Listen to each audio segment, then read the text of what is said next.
Welcome back to Smite Masters, ladies and gentlemen. We just saw the Olympus Bolts lose 2-1 to the Jade Dragons. And how did they lose 2-1, Mifflin? Well, not because, but they were all playing. Doing no small part to. Doing no small part to the Aurora Ryzen R10 PCs. Stop looking at me. That all of Read it. that all of our players are playing on. We are so happy to announce. Well, not announce again. It's so happy to say that Alienware are partnering with us here at Smite to be our title sponsor for the SPL this year. And yeah, so make sure to go give them a follow on Twitter, give them a follow on Instagram, and head on over to alienwarearena.com for giveaways, product features, and more. But Mifflin, more to come on this matchup between the Hounds and the Valkyries. So real quick, it is at Alienware on both Twitter and Instagram. Make sure you're following them there. Yep. And you're right. There is some intrigue, I suppose, between these two teams. It's been a little while since we saw them match up last, but I'm thinking the Eldritch Hounds are different since then. Have had a little bit more time to practice up against these SPL teams. So I'm expecting some adaptations. That said, I got the chance to talk to Oath from the Hounds and the entirety of the Valkyries, and the entirety of the Valkyries in the room simply told Oath that it's going to be a 2-0. Maybe 2-1 if they're trolling. Well, potentially. The main difference between this set and the last time that these two teams faced off in this tournament, of course, is the difference of length this time around. It will be a best of 3 the last time these teams fought each other. It was just that one game, and didn't really feel like the Eldritch Hounds had found it. It was the first game of the day, so potentially warming up. But going into picks and bans, Mifflin, I think we're expecting to see some interesting picks, I think, from both of these two teams. Benny Q is known for playing some shenanigan-y based stuff in the mid lane. I wouldn't be surprised to see him go back to that Cleo that we saw earlier as well. Yeah, I am excited. I feel like the Valkyries will probably try their best to withhold some of their key strategies if they're capable of it. If they go down 1 in the set, I'm guaranteeing you the Valkyries are going to go no holds barred, bring out everything that they've been working on. But this is a pretty pivotal match for the Valkyries in particular, going up against the underdogs in the SEC. You'd really love to be able to hold on to some of those more key strategies. So if anything, I'm expecting the Valks to play the exact same style that we've seen from them so far this week, whereas this is a must-win for the Hounds. It's a must-win for both of these teams, but the Hounds do not have the tenure or the pedigree to, I suppose, sleep on the Valkyries, so I'm expecting them to come out just guns blazing. Very excited to see how it rounds up. The Valkyries targeting out Oath in the bans, and the Hounds, well, they're going for a bit of everything across the board. They don't want the Jing Wei, they don't want the Mercury, two things that have been banned out first basically every single game. Anyway, I think it will be very cool to see what they're going to ban away here third. The Valkyries, though, first pick is all important. Baron Samedi is on the board. Cleo is still on the board unless this third ban is one of those two things. Yeah, as of now, Yamoja, I think probably the standout to me. She's been banned 72% of the time and has not quite gone banned just yet. Generally, we'll see Jingwei first pick, but as the Hounds have already taken that away themselves, I think the Hounds now finding themselves in a situation where, hey, do we want to continue targeting out some of these more meta selections from the side lanes? Bellona seems to be the answer for the Hounds. Don't really want to have to deal with that anti-auto attack pressure, as well as just the straight-up pressure that a Golden Blade Bellona can afford your team. So they remove it from the board. The Valks now have the option of taking the Emoja for themselves if they so choose, but instead will take the Kleena. I think bringing their team a good deal of flex potential. The only thing that Kleena tells you about a draft in first slot is that Kleena is going to be in the draft. You don't really know if it's going to be jungle, solo, or I suppose since we're evaluating the Valkyries, even mid. Yeah, and this is just such a powerful pick. We've seen it picked and banned, I want to say, nearly every game, basically every single one. But as you mentioned, it does leave a lot of strong picks open. You've got the Yamoja, things like the Rama, which we've seen Dude Man Bro go to. The Artemis as well, I think, is a very strong pick. Maybe a little bit early, even. Like, if anything, I would say about the Artemis placement, maybe it's a little bit high up. Does leave a lot of space for the Valkyries to counter. But Baron will be picked up. We know that Remakami has been playing this basically non-stop this week. Yeah, Baron Samedi has very quickly become one of my favorite selections. Has some of that flex potential we were talking about earlier, but I think it's more so about that team fight phase. The in-combat healing as well as the ranged initiation makes that a very versatile pick for just about any composition.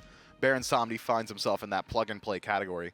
I think Artemis is a strong pick for the Eldritch Hounds just because we've seen the priority on her. She's been getting some bans tossed her way, some first-pick selections, so had the Hounds waited on their ADC, I think it's pretty likely that the Valkyries would have taken it themselves, and Artemis has already got decent matchup in Aklina, and that Aklina's really only hard CC outside of the silence is the slow from the ultimate.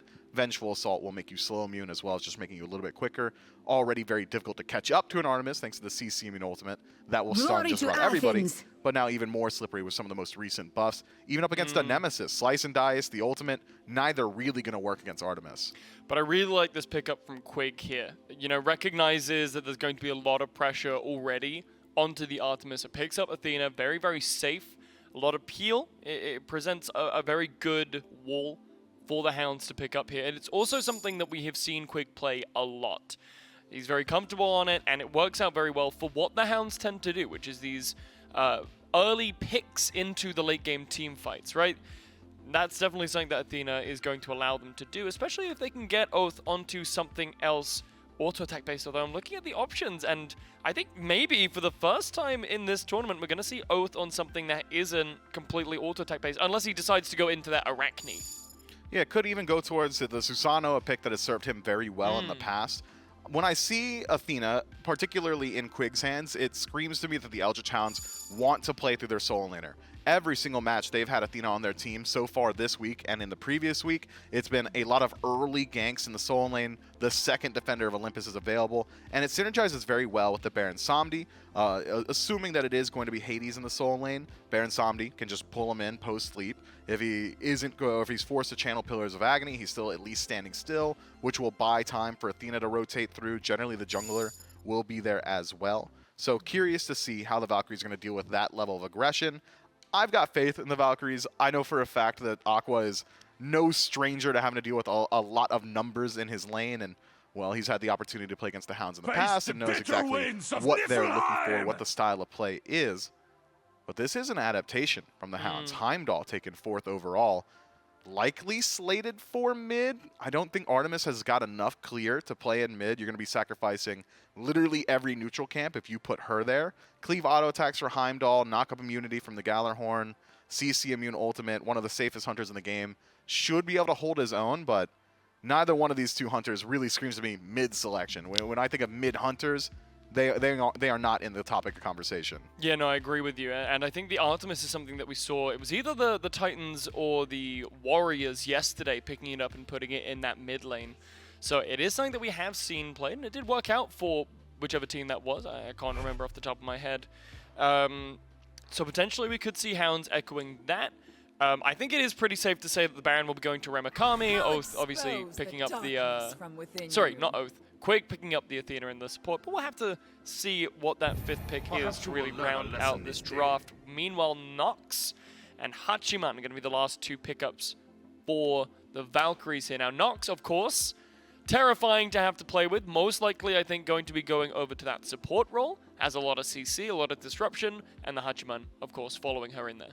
So I think it is likely that we're looking at another clean up mid situation for the Valkyries. A lot of pressure there. Has the ability to rotate over towards either neutral objective. Pyromancer or Gold Fury will burn very quickly as long as Kleena is looking at it. But having Kleena in mid, now with the Daji lock-in for the Hounds, means that you're lacking in general CC immunity. Whichever hunter does go mid for the Hounds will be able to burn away those beads on their own, Artemis with the Caledonian Boar, or Heimdall with a Through the Realms ultimate, creating a situation where this Daji should have relative ease, just rotating in, going up into the Powwow, and pulling in the target. So Kleena has got 2 options. She can either use her beads, build Magi's. 3rd option, I talked myself into it, you can actually just walk into a wall and ignore CC. So if you time it properly, Daji won't really be able to apply it. It takes a little bit of time to walk into a wall. If Daji realizes you're doing so, she can pull you a little bit sooner, but some counterplay potential there. Very interested to see how that laning phase goes. Whereas everywhere else, the Valks have got a pretty decent amount of pressure. Nox and Hachiman should be able to hold their own in lane. Hades, once he ticks over to level 3 and Devour Souls, gets a couple points in it. Won't really have to struggle with wave clear there either. So the only question mark for me is this Kleena, and Kleena in mid generally has worked out. It has great pressure. It's just the matchup against the Hounds that I'm concerned about. Yeah, and I'm looking at this Daji in particular. I think this could be you know, not something that we've seen a lot from Oath so far, especially in this tournament, but it is something that has been very heavily banned, very heavily taken away when possible. So I'm really interested to see what Oath can do with it. It definitely does suit his playstyle. And as you mentioned, you know, there's not a lot of CCI coming through from the Valkyries, so there's a lot of options for Oath in terms of places he wants to play.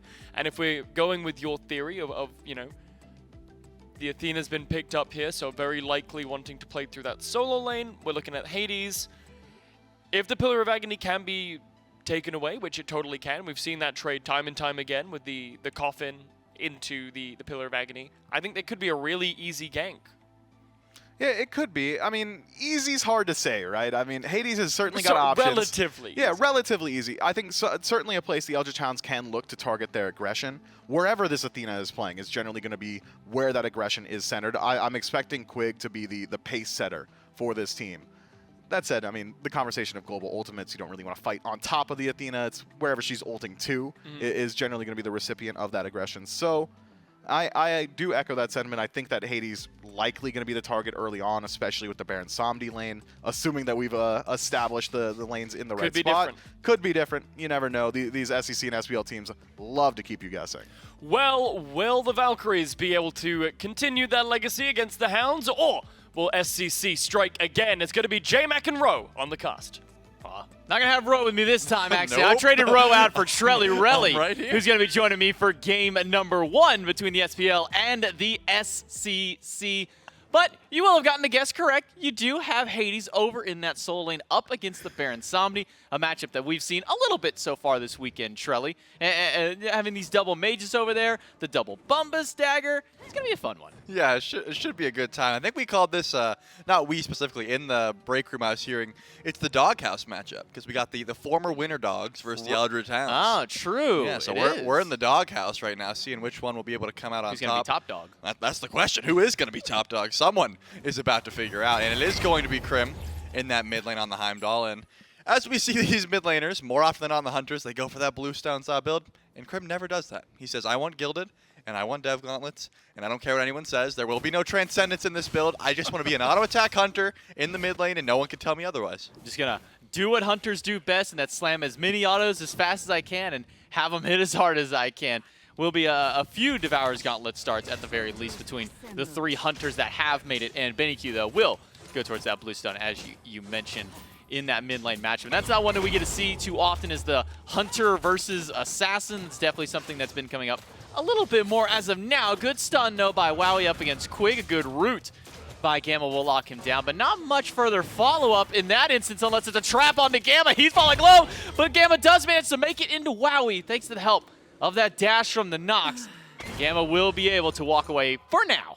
That's one of my favorite escape uses of any. It's so cool. It's so nice. You're just like, I can't get out, but you can get me out. I don't have the HP, but Wowie can, so I'll be able to hide in there unless there's something like an Ares ult, something along those lines that can hit you through someone. There's no way you're in any more danger, so Gamma will be able to live there. Great trap placement by Doomman, bro, though. There really wasn't too much CC to set that one up. It was just enough. Just drop that down, and the cripple really can start to pay dividends. Crimson's going to take some damage here. Should be fine. Big slows will do some damage, and Oath is teleported right back in 1,000 cuts. Will put Kirmi low. One more auto is needed to take out the jungler, but it's not going to be enough.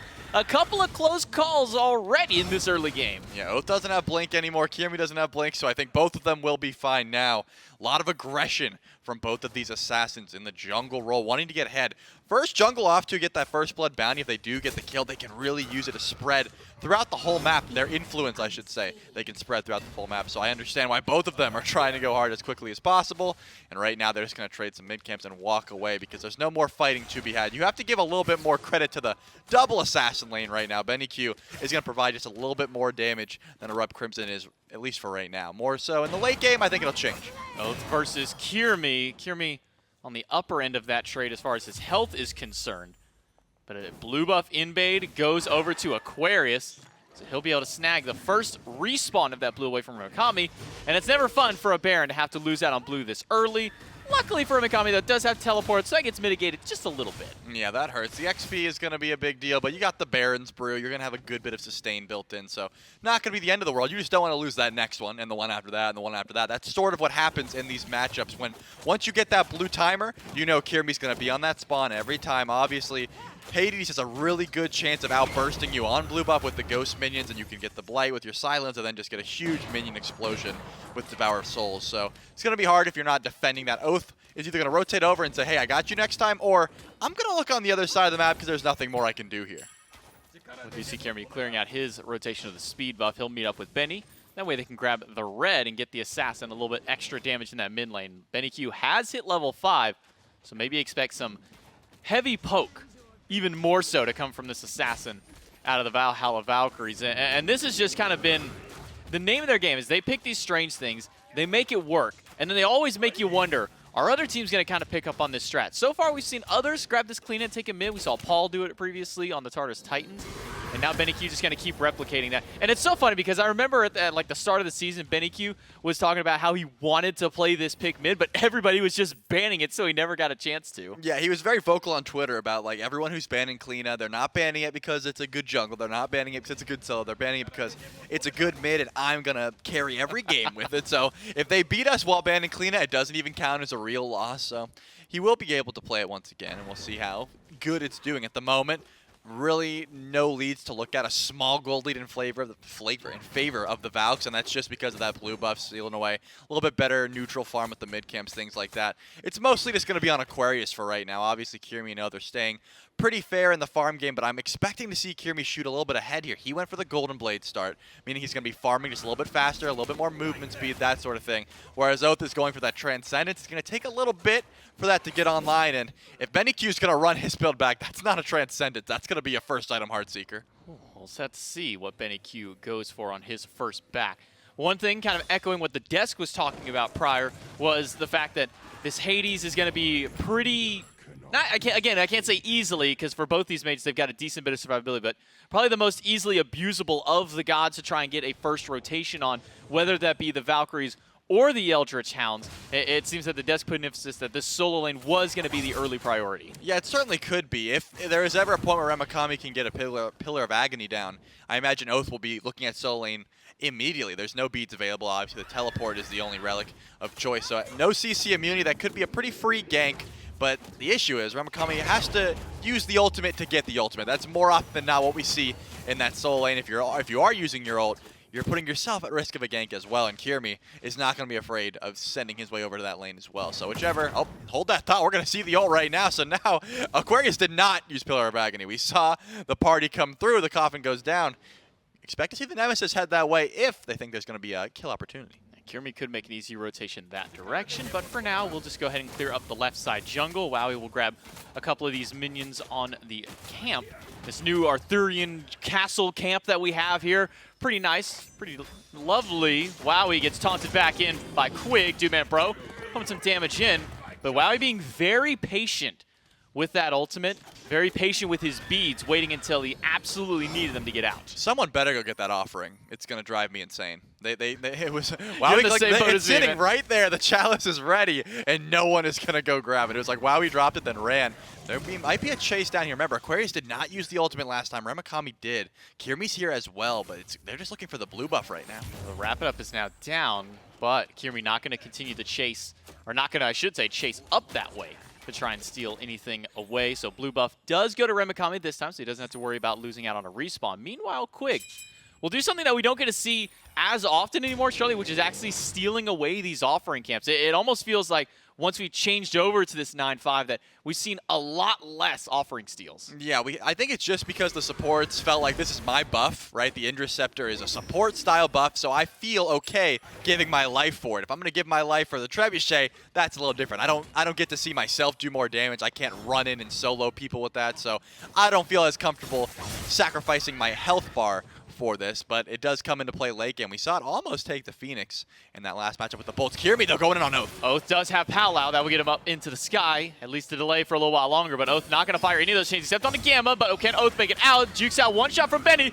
but rooted out by Gamma, and the first blood will go over to Benny Q. Ramakami pulling in some with the coffin, but he won't find a stun.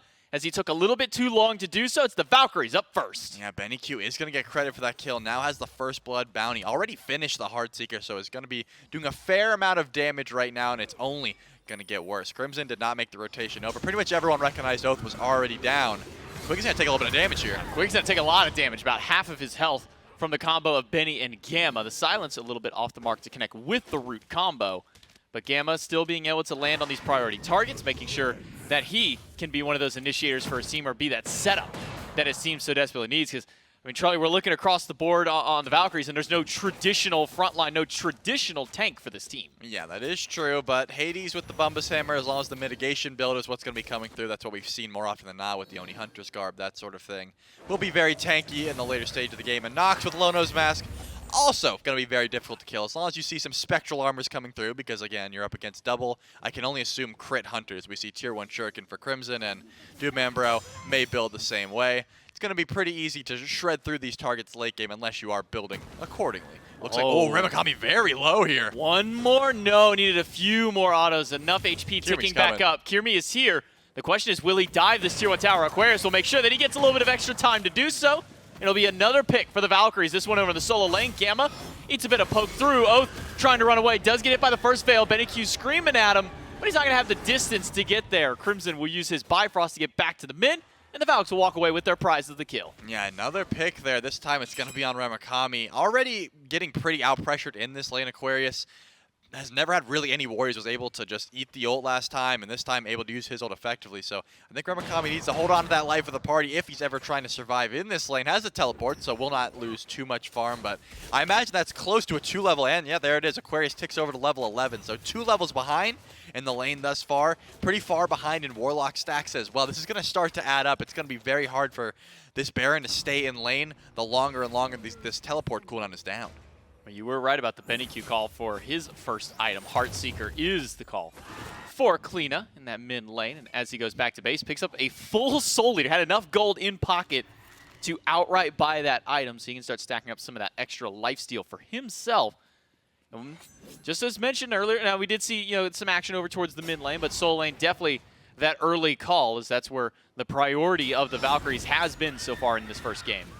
So you know how Mifflin says that people that play Nox are the bad guys, like the Bolts, for example? Right, they're the villains of the league. Right. Gamma right now has Sovereignty, So and it looks like he's about to build into Witchblade with Horrific Emblem. That is a villain build if I've ever seen one. Like, just think about how much attack speed slow and how annoying it's going to be for Hunters to face into that late game. Yeah, it's not going to be fun walking up to a Nox. Plus, then you get the ultimate that comes out afterwards. We've seen some of these breastplates come out, like Breastplate of Vigilance, even reducing some more. So Hunters aren't going to have fun if they're anywhere near this Nox that hits by that ultimate or any of those relics that drop through. I mean, that's what I'm saying. Gamma already has been hitting, like, pretty consistent lockdown, which is already, like, no fun. But now your auto attack, because you can silence abilities, but you can't silence those auto attacks. Now they're going so slow because of the Witchblade. I mean, again, it could be a Wingblade. I'm assuming, given how these builds have been going lately and the fact that you're up against a double ADC comp, Witchblade and Sovereignty probably the go-to here. Well, most likely. But it will pause in the action as we try and get these players getting and going once again in this first game of the set. Elimination on the line for both these two teams, as they did lose their best of ones earlier in the day. Means that the loser of this set, not this one game, but this full set will be done. Their Master's life is over, and they'll have to continue on later on throughout their seasons in their respective leagues and whatnot. But winner will move on to face off against the Giants, the Olympus Bolts, who just lost to the Jade Dragons. A gank into Wowie, does have that ultimate. He'll get up on Source as fast as he can go. Gets the dash. A taunt's going to be needed for Quig to lock him down, or maybe not even. It'll just be the damage from the shield wall alone, as Quig finally gets one on the board. Remikami trying to hold off on that coffin as long as he can, but he drops right into the Pillar of Agony, and Remikami will go down a second time. Yeah, it is going to be the consolation prize here, but look where the Hounds are at the moment, pulling that Gold Fury. This will be a pretty huge grab if they are able to trade it back and forth. They don't have too much damage, and barring maybe a steal from Nox here, I don't think anyone's going to be in range. Gamma might have a chance to go for this. They got to move quickly, though. Gold Fury falling low. The Hounds do get it, and the Valkyries are not able to slow that one out. Instead, Benny Q will just go back towards those mid camps, and he'll trade a couple of them out. So the Gold Fury goes to the Eldritch Hounds. That mitigates some of that gold lead that the Valkyries have been able to build for themselves. 2,000 now up for the Order side team for our SPL squad. Was getting a little bit close to that 2,500 plus mark just a moment ago, though. Yeah, I'm looking still at Aquarius' level, though, and that's going to be the biggest issue as this game goes on. Of course, Benny Q is also level 13, but Rep Crimson's level 12, matching that pretty well. Ramakami, still level 11 in this lane, has fallen again because there's no way that Baron ever survives that, right? Behind the tower, he was trying to get to his tier 2, but Kirmi and Aquarius both trade off their ultimates, able to use the CC immunity as well as they can, and just too much damage right now. It's only a tier 2 breastplate and only 22 stacks on the Warlocks, where again, Aquarius fully stacked Warlock Sash already at 12 minutes into this game. So it's a very tough matchup to try and come back from. Kirmi might try to re-gank here. I think he's just stepped over a ward, so should be fine. But Ramakami not having a fun time in lane thus far. No, he has kind of been the eye of interest for the Valhalla Valkyries, to say the least. Benny Q inside the wall in the mid. They'll spot out Quig in the jungle, but Quig fairly tanky on this Athena. Will be able to find a path out. It'll take a little while longer. It sets a reinitiation by Oath. A dash out from Gamma, who's already used the ult, so he has no way to get out of this pole to get yanked into the Pal Out. Benny gets sent through the realms, and Gamma gets sent to the grave. But how will Benny do on the return back to Earth? He'll try and turn some of that fire back around, but Oath will be the one to take him down. It's 1 for Oath, make it 2 as he chases down Kirmi to take him out. That was such a good re-engage. Oath was on point with the ult there, making sure to weight down as much as possible. Rep Crimson as well, making use out of through the realm. So beautiful ults. And I have to give credit for Quig as well. He's so tanky. He was able to soak up so much damage in the taunts. Set up so much for the squad there. So it's a great answer back by the Eldritch Hounds. And I think the Valhalla Valkyries thought they were a little bit more ahead than they actually were, and unfortunately fought a man down. And then it was one of those situations where you're running in, it's like, hey, maybe I can help out, maybe I can help out, and then you keep losing members. So now the Eldritch Hounds have the kill lead, not quite the gold lead, about 500 gold down at this point. So they have made it a little bit closer, and they're on their fight, I should say, has definitely been on the rise. The Eldritch Hounds do have that slight XP lead, about 1,000 up. Really the only disparity that's coming from the Hounds team is in this solo lane, where Ramakami hasn't had to have the most fun to say in the solo lane, though Aquarius really kind of taking the brunt of the damage in this trade out immediately here.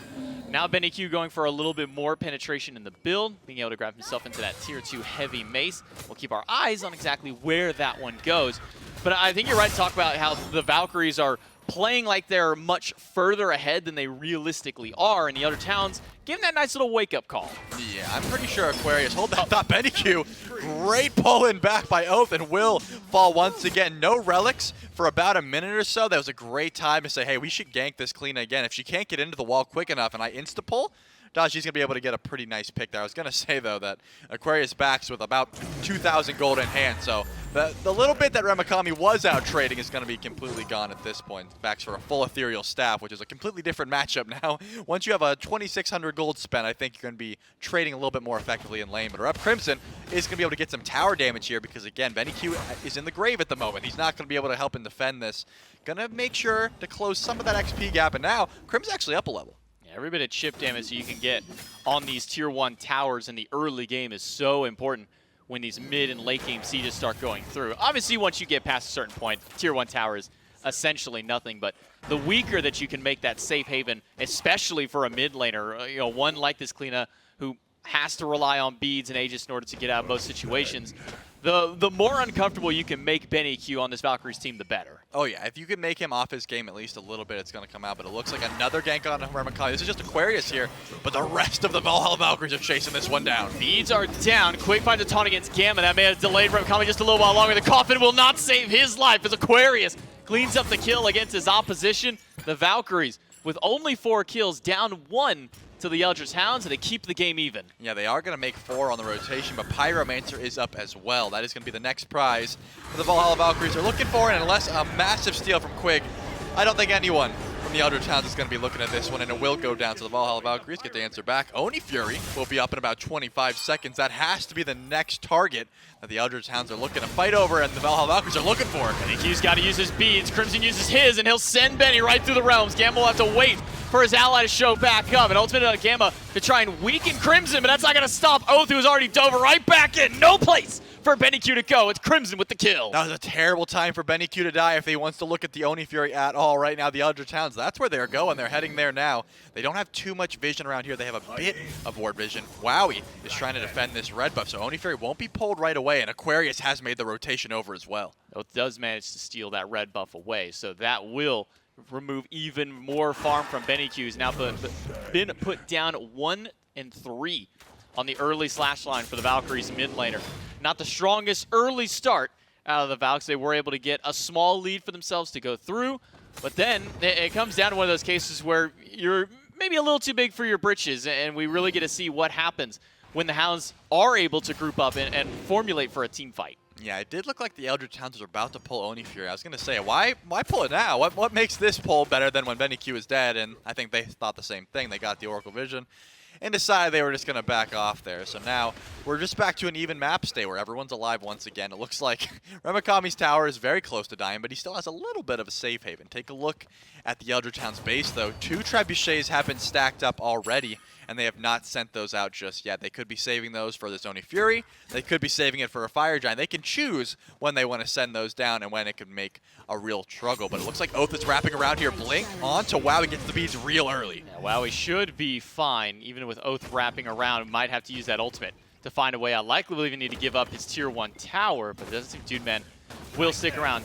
Saw Benny and Aqua temporarily swap lanes for a moment, gave Benny some farm in that right side, but with Aqua already on his rotation, this could open up the door for a potential Gold Fury pull by the Valkyries. They've got all 5 members on this side of the map.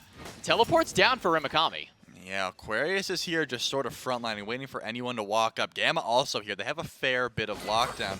Take a look at Quig's relics. No beads available, so a chain stun could be detrimental. Quig will be here, Oath right behind, and Crimson to the back line. And with just enough coverage and maybe a solo kill out of Remikami, takes down BennyQ? That is not what you want when you make a lane swap. Yeah, I gotta be honest. The 0-3 Baron that had no farm, you don't want to send him a free kill. So No. BennyQ gonna go immediately back to base. 1 and 4 on this clean up mid at the moment. And Remikami is gonna make the rotation over. If that last kill on the Benny wasn't the go button for this Oni Fury, I have to imagine that one will be. Remikami is joining the fight, and that looks like it's gonna be a 5v4 at the Oni Fury. It's going to take a bit for Kirmi to get to the action, though. Aqua and Gamma, the first 2, up at the line for the Fury. Aqua's going to go right in. He's going to use that Pillar of Agony to hold out. The Oni Fury goes to the Valkyries this time away. It gets stolen out. And the Valkyries will try and make their escape path down, but Oath will yank back in Aquarius and at least take 1 for their trouble. But props to Wowie for stealing the Fury with just 1 basic. Yeah, Aquarius played that as perfectly as you can. He got in and then used the Pillar of Agony to say, hey, you can't reset this. I'm tanking it, I'm damaging the Oni Fury, and also I'm unkillable at the moment. So just sort of made sure that the steal was available. All of the Hounds said, hey, we're going to go for the fight. We want to leash this. It's unleashable once the Pillar of Agony goes down. Of course, you will lose your solo laner's life, but you get the Oni Fury, and the gold lead is only a little bit in the Eldritch Hounds' favor. I think it could have been a lot worse if Aquarius dies for nothing, but WoW was able to steal that one away as well. We'll finish the Stone of Fall, though, with a little bit of gold there. So now Aquarius will be a lot more tanky next time he tries to make a play like that. And looking at Gamma's build, we'll go with the Spirit Robe, a traditional item that we've been seeing out of pretty much every support at this point in time. Lack of Gauntlet of Thieves this game around, but it seems that Sovereignty has been the replacement with how much of these hunters and basic attacks and even just assassins making their way in. No surprise that we see this item locked in. Yeah, I think the HP 5 is so strong as well, even if it isn't against double ADCs, that sort of thing.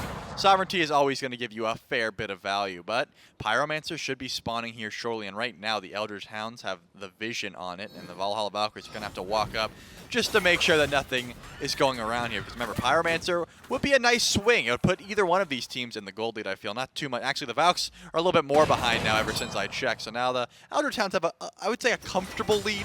It's not enough for anyone to really care, but it's enough for them to say, hey, guys, we're in the lead. Let's keep pushing this. Keep the comms clear, that sort of thing.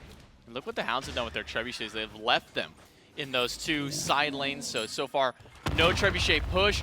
And maybe they can just hold on to the one a little bit later. Hold on, maybe keep this mid-tier one there. Get all 3 lanes of the trebuchet. We've seen what 2 trebuchets can kind of do, pushing down 2 respective lanes. I don't think we've seen 3 of them on the map just yet. Yeah, we haven't been able to. Remikami is going to take a little bit of damage here as the Pyromancer is being unleashed. Steal potential, not too much in the Eldritch Hounds. We'll be able to confirm this. Kirmi goes in with the ultimate. Slice Dice is good, but the coffin from Remikami will yank in Aquarius. It's a massive grouping by all these teams, and Crimson is the one who's going to have to find his way out. Does get the Bifrost off in time. The Valkyries are rather healthy. Remikami is not, but with Dude Man Bro rotating in, and Tusky slamming through the backline. It's a Quadra Taunt out of Quig, but where's the follow-up after? Oath doesn't have any way to get in. He used the Pal out defensively because BennyQ is inside the wall. and somehow, Shelly, nobody died during that entire engagement. Yeah, that was insane. I mean, Quig did have a massive taunt, and Tusky comes in, but then the Valhalla Valkyries are able to chase down. And then once the Palo comes in, they're all like, maybe we should go. If you're looking at the relics, a fair bit was used there. I mean, on the left side of the map, we see pretty much everything used from Aquarius and Kirmi. Obviously, Benny Q didn't have to use much because he could hide in the wall. But the Eldritch Hounds recognize that all of the Valks had to back, and they're going to immediately pull this Fire Giant. It's going to have to be a quick pace for the Valkyries to get in and stop this. Wowie will be the first one to the Fire Giant pit. But now Quig has spotted him out. Gamma's been spotted, so has Benny, who's down to a quarter HP. Gamma being yanked back in by the coffin. The Fire Giant has been released, and Gamma has been dropped. But Benny and Aqua find massive damage in the backline. It's a triple kill for the Hades, and now Dude Man on the run. Oath nowhere to be seen as Dude Man Pro runs for his life before Kirmi shuts him down, and the Valks find 4. Yeah, and Oath is not going to be go to defend that Fire Giant by himself. He will just go to the left side. Still a goal lead in favor of the Eldritch Hounds, but this Fire Giant is going to be a massive spike for just losing Gamma. That the Valhalla Valkyries should be able to push up everything they really need here. Everyone is going to get a massive spike.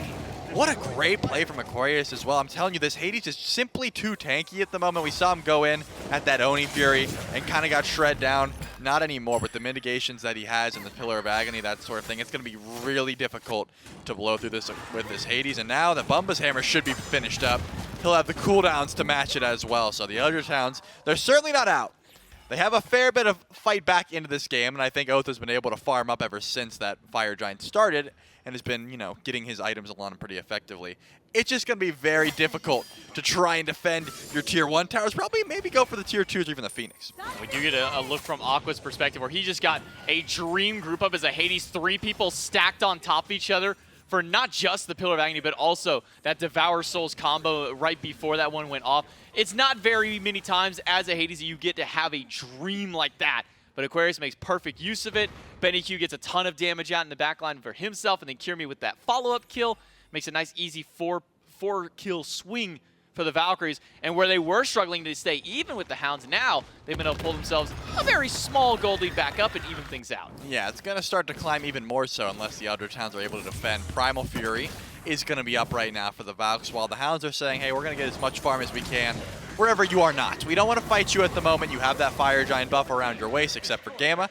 So we're going to try and get level 20, maybe. Baron can finish up this Bumba's Hammer. Remember, Ramakami can match some of Aquarius' insane cooldowns. That sort of thing is what they're looking for. They might be able to answer back a Tier 2 tower on the right side. Remember, they still have a Trebuchet on the left. That will help defend at least the Phoenix if it will be looked at by the Valhalla Valkyries. Yeah, for now, the Hounds will leave that Trebuchet there. 4 were pushing right for the Hounds, but all 4 of them will make their back to get here and defend up against this left side Phoenix. Everybody on the Valks, minus Benny Q, will go up for the push. Instead, Benny will just make sure that no further aggression happens on the right-hand side. But with this Fire Giant that the Valkyries have gained, Charlie, do they utilize this to just push these towers down, get the last bit of that free gold off the map, or do you think the Valkyries can push into one of these Phoenixes? I definitely think now would be a good time to, but I don't think they're gonna have that confidence. Right now, getting a win in game number 1, pushing them ahead in this set would be pretty massive. I think they're wanting to play this as safely as possible. Right now, the gold lead isn't so massive that the Valks can just W key into a Phoenix. I think they're smart to play it as they are, where Kirmi is splitting in left, trying to split up the Hounds. They're gonna go for this Tier 2 tower, but it looks like the Hounds aren't ready to give this one up. They are forging a little bit of a defense here, but now I think once they start backing in, the Eldritch Hounds might back up. Aqua will tank up a couple of tower shots, and it's a surrounding of this Tier 1 tower. Benny Q will jump in towards the wall and throw a couple of the Veils out just to try and get some poke, but won't find any. So instead, he'll have to make his way and meander out of the wall and regroup with the Valkyries, who are now trying to continue this push on the Tier 2 tower. Double taunt from Quig. Finds a couple of good shots there. Gamma has to find his way out of the fight, and Aquarius will use his own mobility to jump on out. But now the Eldritch Hounds have resurged in. Oath wrapping around the left side. Meets up with Kirmi. One gets sent through the realms. And now all 5 of the Hounds regrouping back under the tower. Aquarius will be fine for the moment, but Tusky has been unleashed and will find its first target into Wowie, and now is ripping through the rest of the team. Gamma, the first one to go down, as Oath has finally found a way back into this fight. Aqua and Wowie not going to get pulled back in. Benny Q firing some damage through the wall, and Remikami up on the coffin. Remikami should be able to pull someone back in here. Aquarius has to be the next target, but look at this. Kirmi is trying to wrap around as well. Kirmi will find Two-Man in the back with the ultimate, use that shield to get some damage right back through. Everybody is so low on the Hounds, and finally, Wowie will find the first kill of the engagement is in boxing. Back up against the rope, Crimson, who's trying to get into his own Bifrost, does find a way out, but Oath has found Betty Q. Now Oath on the retreat, but Quick finds a double taunt. That gets a big heal for Remikami to find one before Aquarius trades out. Aquarius teleported back in at his full HP, and he should be able to help clean this one up. Remikami finds the kill, though. Another heal from Remikami. That keeps Crimson alive. Aqua very tanky on this Hades, but gets a lot of health back. It's just a healing battle between these two mages, and Crimson's gonna go down. It's a triple kill for Aqua, and we might have a 9-man wipe if this fight keeps going, but Remikami is so low in mana. Aqua will fight back through. It's heal for heal, shot for shot. Aquarius trying to stay through, finds a lot of Bumba's priority procs, and Aquarius should be fine in this fight. It's a question, can Remikami find a way out? He will not. It's a delayed quad for Aquarius. Yeah, Aquarius wins that 10 out of 10 times. He backed, comes back full HP. He got a second Pillar of Agony, people. That's what Bumba's hammer does.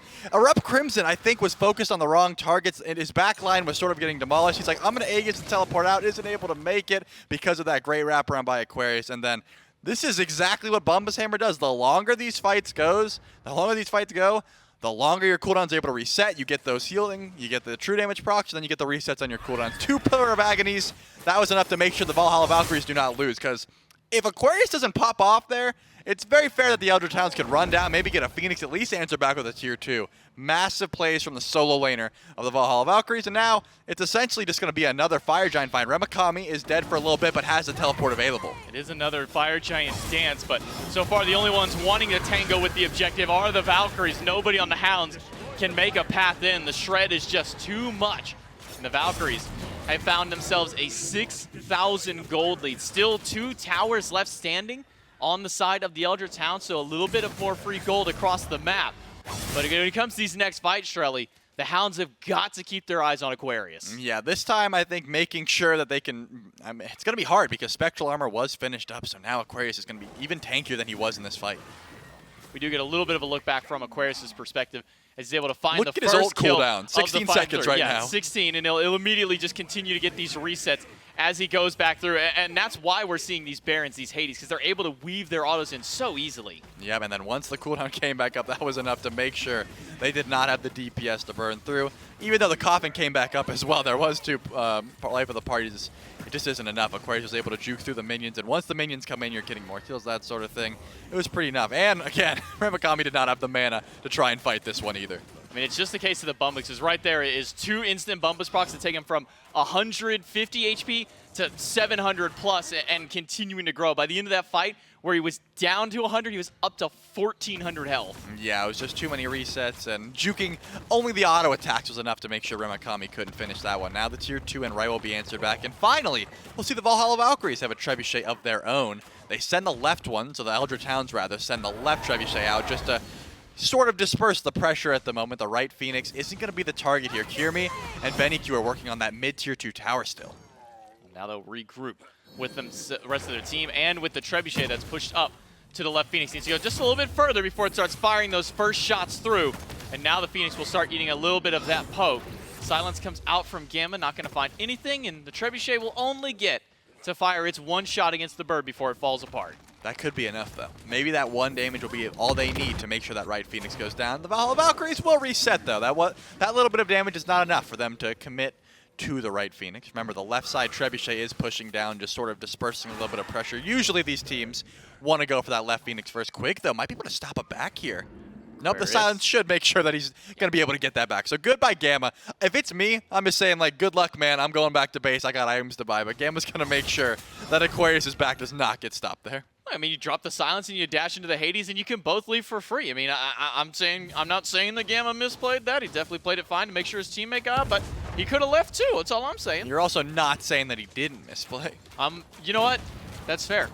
I am legitimately sitting on the fence on that argument. Yeah, I would have liked to see him dash in, but imagine like you miss time and Aquarius does get the back off. You try to dash in, you just dash into 5 Hounds. Like, Oh, no. guys, I tried to do a cool Nox play and now we lost the game. So That would be the worst. If that ended up being what caused the loss of the game, that would be the ultimate feels bad moment. yeah, I don't think that's something Gamma wanted to risk. So it's probably the better argument here. Now though, the Valhalla Valkyries feeling a little bit more confident in pushing down this left side Phoenix. They have 50 seconds on Fire Giant here, J-Max. So anything they want to do, they need to do quickly. If they're trying to end, they need to get their picks and go for the end. If they want the Phoenix, they need to get that Phoenix and get out. Benny will jump to the wall to try and get some poke, but it's a little bit before the minion wave shows up. This will be the last minion wave that the Valkyries get to try and push this one out. Kirmi split with a 4-1, leaving both the Assassins on this mid roll. Even Crimson will rotate over just to make sure Kirmi can't push. And now with potentially the last minion wave for the Valkyries to jump into this Phoenix, Gamma will front line, finds the silence on a 1, a good taunt. The 1v1 in mid is going to go neutral, to say the least. BennyQ going to fire some damage through the wall, but the Valkyries do not have the push to take the Phoenix. Yeah, Kirmi is going to lose Magi's, but holds on to the beads there, so that's going to be pretty solid. It looks like he was channeling the back. I think the Valhalla Valkyries are going to call this push off here. They look like they all are not ready for this one. Again, Fire Giant buff has now worn off.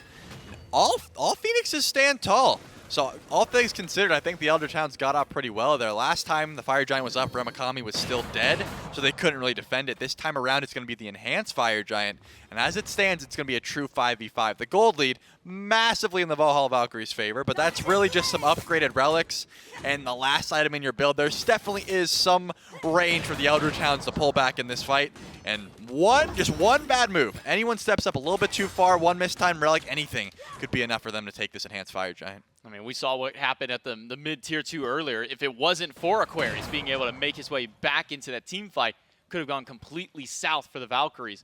The Eldritch Hounds playing at a deficit with this Enhanced Fire Giant respawning in, but with all Phoenixes up, they don't need to worry about potentially losing out on a structure, having to worry about fire minions or a trebuchet or even Oni minions of any kind really disturbing them. So the Hounds have free reign to try and defend up against this team. Gamma goes in aggressively, gets the ultimate out of Remakami, and Aquarius will get sent through the realms. Now that their Hades gone, how will the Hounds be able to capitalize? Oath trying to pull in anybody to the coffin, trying to pull anybody to the powwow, and Aquarius will be the first one down. Duman, bro credit to that, but Wowie finds a lot of damage up on the horse. Crimson gets into the Bifrost, but doesn't get out of the fight. It's Kirmi who takes down 2 in the fight, and it's now 3 gone for the Hounds. It looks like the Valhalla Valkyries, they don't care about this Enhanced Fire Giant. They're confident 4v2 and they're running down mid. Not too much mana on Kirmi, and Gamma's health isn't looking that great, but they're confident they're going for this Phoenix. It's going to be 4 here to try and push this one down. Mid-Phoenix should go away, but Oath and Remakami have a solid bit of damage of their own to try and defend. Kirmi goes in, gets some good poke. Gamma does find a root against Remakami, and that's the solo laner gone. The Valkyries, game number 1, unless Oath can pull off a miracle play on a miracle defense, which he cannot. It'll be the Valkyries taking game 1 over the Hounds. I mean, you'd think with Aquarius getting absolutely deleted before the fight even starts that the Valks wouldn't be able to follow up there, but Gamma was able to dash in and tank so much while the rest of his carries just go to the back and start DPSing. BennyQ wasn't off to a great start on this clean, but was topping the damage charts by the end of that game. The Heartseeker procs, that sort of thing, was really flying through as these fights went on. I think it was just great play by the tanks of the Valks to make sure the carries could do what they needed to. Yeah, a case of they could keep BennyQ down, but they would never be able to keep him out necessarily. Once this late game came through, Benny got his full 6 items. That damage was really starting to rip through for that cleanup. Massive props to Aquarius and Gamma, as you said, being able to bait out so many ultimates, get so many cooldowns from the Eldritch Hounds in order to really continue that fight for their team. Yeah, and Aquarius, he got the 1v4 quadra kill as far as I'm concerned. He didn't even have to help in the last fight. He's like, guys, I did everything last time. Surely you can carry me this time, and that's what they did. Yeah, we'll be able to at least find their winning game number 1. Can the Valkyries keep it going? Will the Hounds drag us out? We'll find out with game number 2 right after this.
win? What did it win?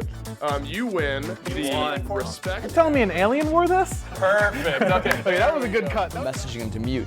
The best graphics you really need, Ultra, of course, and I can probably watch a stream on the side. Content's gonna look good. Pretty good, pretty good. Game number 1 goes up to Valhalla while the Hounds are stuck at a big old goose egg. Mifflin, game number 1 looks pretty good for the Valhalla Valkyries. Hounds look a little bit shaky. Yeah, I mean, there were points. I'm not sure that shaky is necessarily the right word, right? Because that game was so back and forth for the early portions, team fights going one way then the other. But you're right to say that when the Valhalla Valkyries went out on a team fight, it was, all right, let's get to a Gold Fury. Let's get over to a structure. Let's take tower. Let's play around the fire giant. The stuff after the stuff. When the Eldritch Hounds final win, it was, yes, yes, we did it. We got a couple kills. And they weren't quite able to transition it into a tangible kill lead. But with that said, I think that this match, more than any other we've seen this week, was won by individual players. Individual plays and just small micro engagements really were the dictators of this match. And I think you could look no further than Kirmi at times getting involved, but namely I think Aquarius definitely deserves all the credit that we can give over towards him, because this Hades was just dominant. Even his coach had to gas him up on Twitter. I saw it, Sharks What's Out. If Aquarius tried, he would be the best player in the world. That's a quote from their coach, so maybe some bias there, but I suppose the information you can glean from it is this is Aqua not trying. Yeah, no, I completely agree with you. And this is, we've been seeing a lot of Hades the last week, and it's been hitting sometimes. It's been missing, I would say, more of the time. Oh, this shot is gross. But this, yeah, I think you mentioned this. It was just like a random straight shot hit Such to an Ben accident. Bro. It's really unfortunate for DMB. But going back to Aquarius, the Hades, I think, has been really hit or miss so far this last 2 weeks. And I think Aquarius right here in this game shows us why it has been as heavily contested as it has been the last couple weeks. Look, I think it's a clear delineation. There's two types of Hades. Hades that are building Bumba's hammer, and those have generally succeeded and have had a very good time in these matches. And Hades that aren't building Bumba's hammer, who have generally just lost. And Aqua built Bumba's hammer and won. Then put out 20,000 damage, had plenty of damage mitigation as well, was a phenomenal frontliner for his team. So much credit over to the solo laner of the Valhalla Valkyries. Now the conversation needs to quickly shift, if you're a Hounds fan, that is, towards adaptations. What are you going to take away in P's and B's? How are you going to address playing on field? Where are you going to try and put some of that pressure after you're able to establish some kills? How are we going to transition towards Pyromancers and Gold Furies? The Valkyries, on the other hand, I think more of the same would be just fine. Potentially clean up that early game a bit, though. I think I want to see the same things from Valkyrie that we did this last game in picks and bans, at the very least. Start by just completely salvoing out Oath. That game on the Daji, he couldn't really find a whole lot of value in a lot of different places, right? We saw one or two plays that really worked out in his favor, but for the most part, Oath wasn't really finding the same kind of highlights, I think I could call them, as we've seen him make on the set, on the Bakasura, on the Nemesis. So keep Oath off of things that he's comfortable on, and I think the Valhalla Valkyries should be just fine. Yeah, it looked to me like Oath had said to himself, look, this isn't my bread and butter. Daji is something that I've clearly fallen back towards. Has a decent performance, a good one at that, but was more so a facilitator for his team. And I think Oath, for the Eldritch Hounds, needs to be one of those carries. Needs to be on something that can just get the ball rolling on his own, that can start making plays on his own. And Daji eventually does become that as their burst gets stronger and stronger. You're able to pick up the hi-rez, maybe look for some one-shot style plays. That doesn't scream Oath to me. The Bakasura, the set, those scream Oath to me, and it screams it to the Valkyries as well, which is why they reprise their bans. Yeah, the Kali gets taken away here too, and with the Mercury off the board from the Hounds, that's basically every major auto-attacking assassin off the board. Again, unless Oath finds himself really wanting to go into the Arachne, but I can't see that happening anytime soon. Now, talking, outside of Oath, I think I really did like the Athena on Quig here. I think that's something that's worked out for them a lot. Something I want to see them go back to. I mean, we even saw, what was it, a 4 or 5 man taunt at some point in that game. It was a lot. It got no follow-up, unfortunately, but like that's the kind of plays that aren't rare for Quig on that character. So no complaints seeing him go back there if he so chooses. The Hounds are going to change up this last ban, though. They're going to go with Cleo this time around. So no first pick there for the Valks. Which is, I'm surprised to see. I mean, the Cleo did not perform well, at least in the early portions. The Hounds seem to have had the answer to it. I believe at 1 and 5 at one point was Benny forced to swap lanes and then immediately sold out by Remakami on the opposite side of the map, but the Hounds did not like what the Cleo was affording the Valkyries in these late-game team fights, and maybe the Hounds, realizing that the Cleo was a pivotal part of that objective play for the Valks, decided to take it off the board and get Artemis for themselves. Great scaler, has a decent performance on it. DMB clearly very comfortable on this pick, so I think rightfully so does go back towards it. And Umoja, which had made her way through the entirety of the first phase of picks in Game 1, will get picked up very early by the Hounds. That's going to bring you a good deal of sustain in some of these longer team fights. Initiations are simplified when Umoja's on your team. If you're in the jungle and you see anybody stepping even remotely out of line, spawn up a giant river around them and they're stuck with you, or at least restricted in their relic selection, and will likely have to look towards a Phantom Shell or something else defensive to try and deal with this Umoja. So I like the top 2 from the Hounds, but in taking these 2 picks, they've left a good deal of value up for the Valks. Yeah, no, absolutely. Starting off, I mean, they've let Aquarius get Bologna. This is a character they banned away from him last game because they are just so worried about the Bologna. So I'm going to have to see if Aquarius is going to be able to reprise that level of performance that he showed us on the Hades. I think he won't have much trouble with it, though. This Bologna, as I already mentioned, something he's more than comfortable on. The Nemesis and the Baron are going to get picked up, though. The Valkyries know that these 2 picks have been extremely influential in this tournament so far. And the King Arthur to counter, I don't think is necessarily the worst pickup for Remakami. Wow. Ao Kwang banned by the Valkyries here. That is so interesting. You know, Oath had been joking around recently. He's like, look, man, they keep banning my auto attackers. There's some magical auto attackers I can go towards. And Ao Kwang had come up in jest, and I suppose the Valkyries had heard the rumblings and do not want to allow Oath to try his hand at the god of the Eastern Seas. I'm looking at this composition from the Valkyries as of right now, and the only concern is initiation. You've got decent AoE damage, you've got great single target lockdown, but as far as just AoE, CC, or even AoE burst, you're lacking a fair bit on the Valks, so I'm sure they'll look at the rest of their draft to try and shore that up, whereas the Hounds, they've got themselves pretty decent frontline. Umoja can act as a backline facilitator or as an initiator with those Riptides. King Arthur, very good at creating space, and Artemis, very strong in self-peel.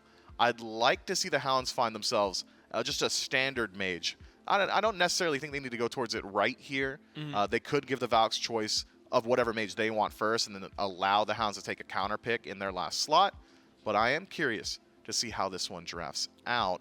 If objective play has been the struggle for the Hounds, I think Secure could go a long way. I'm glad that it was locked in immediately. Thoth is taken, and it's a pick that Crimson likes a whole lot. We've had plenty of interviews of him letting us know that Thoth is just easy to play. His words, not mine. I can't play that god worth anything.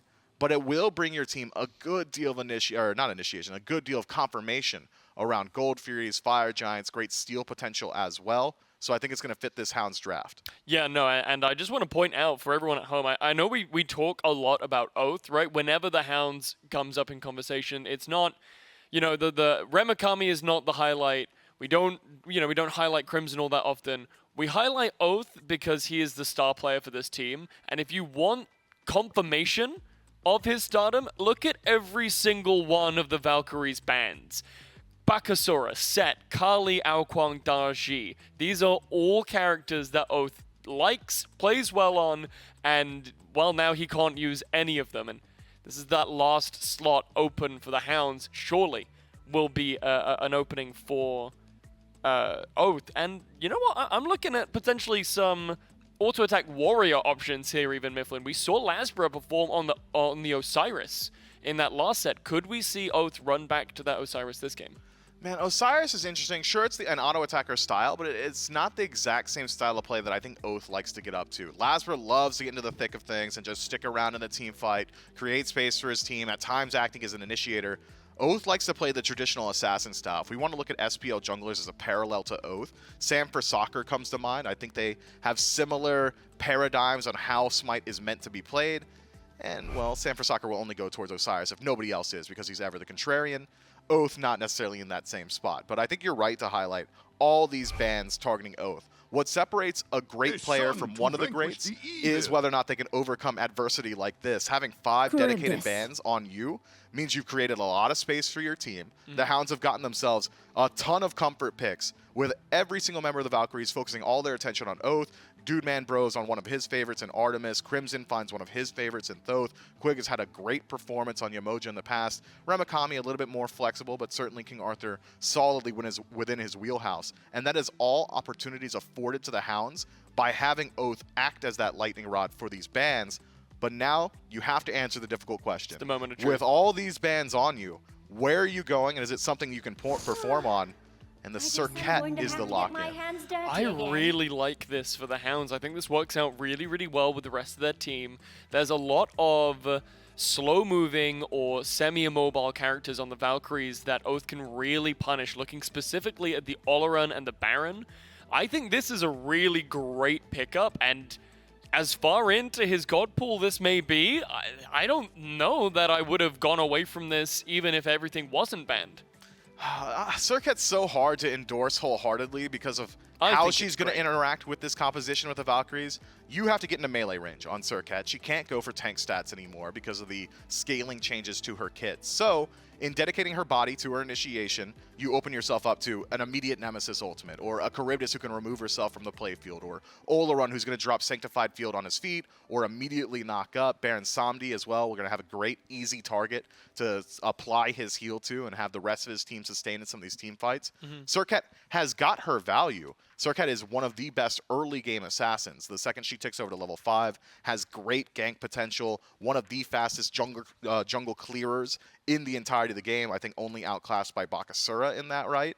But as far as ease of play, which I think is a massive topic of conversation and one I will continue to hammer home, especially at LAN, Circuit is not easy. Sure. It maybe not necessarily one of the most difficult gods to land your abilities on. If in fact, probably one of the easier ones. Her difficulty lies in the same place as a pick like Habois. When are you allowed to initiate? When are you allowed to get close? How are you approaching these team fights? All very difficult questions for a Circuit.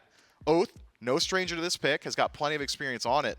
But up against this composition from the Valkyries, those situations where you can safely initiate, where you can safely engage, are going to be few and far between. Sure, but there are some really good setup here for the Hounds. You know, you got Yamoja with the Riptide, with the River's Rebuke. There's a lot of dispositioning there, and a lot of isolation that you can create for these Valkyries. If you can catch the Baron off, out of position, if you can catch Oleron out of position, hell, even Nemesis without any form of going over a wall, you can really lock one of these people down. And, even then, Thoth has a really strong root. King Arthur can banish someone away. And even if Circuit can just hold someone still for a moment, while Crimson's able to charge up that final judgment and shoot it down range, I think there are a lot of options. We're looking at this in a vacuum of like, yeah, sure, Oleron can just drop Sanctified Fields down on Oath if he tries to engage. But what if it's after the fight? What if Oath has gone in after the Sanctified Field? But sorry, Mifflin, I kind of went on a ramble there, but I'm going to let the casters take it away. Game number 2 between the Valkyries and the Hounds. Can the Hounds drag it to Game 3 and keep the SCC boys alive in this tournament? Or are the Valkyries going to send them packing into and make this an SPL exclusive from here on out? That's the question the Hounds have to answer. It's J-Mac and Trelly, game number 2. And it really does feel like, it's something I really do want to echo that the desk brought up, is that there was so much emphasis on banning away Oath that the Hounds really got a strong comfort draft for themselves. Yeah, it definitely looks like they're going to be pretty proud of the picks that they were able to get. Obviously, Rep Crimson on Thoth. Always going to have a nice time, at least in lane specifically. Once the team starts rotating in and you have to deal with Aquarius diving you and Kirimi diving you and Gamma trying to pull you in. There's a lot that Thoth does not like, but in the lane specifically, you're going to have a good time. One thing I do want to touch on is that Mifflin said that Circuit's abilities are easy to hit, and that worries me because I stay ulting minions. I've ulted minions so many times. Easy for others. Yeah, if Circuit's easy to hit, then I don't know what to say about that. I need to work on my gameplay, but you're right to say that, or he's right to say rather, that she does have a lot of setup, Cobra's Kiss there's just a lot of setup, a lot of controlling where people go, and a lot of CC specifically with a blink. Oath is probably looking to get active pretty early in this game. activism over in the left lane, specifically. Quig and Dude Man able to get an advantage over Gamma and Wowie. Wowie going to one of his signature comfort picks in the Charybdis, something that he has been slamming ever since the God basically became competitively viable to play, competitively available, even to say the very least, play out here. This is something that Wowie has defaulted to time and time again. Yeah, it's going to be a comfort pick for him as we're looking at this solo lane matchup. Just a blue stone warrior. It's always nice to see that. We've seen I miss it. You know, we've seen the mages with Bumba's hammer. We've seen the auto attack warriors with Death's Toll. Looks like Oath is trying to set up an ambush here, but there was no damage. No, it wasn't anything. I mean, he hit one of the abilities. He hit one of the buttons and it hit, but didn't have the second one. Yeah, I was expecting a lot more damage. That's why I was like, oh, hold that thought, but we can just go on and talk. Well, maybe something here. Kirmi does go in the backline. Crimson low, but a good taunt out of Oath will make sure that Kirmi will pay the price for walking forward. Minions will poke out a lot on the assassin of the Valkyries. But Kirmi will be fine, so will Crimson.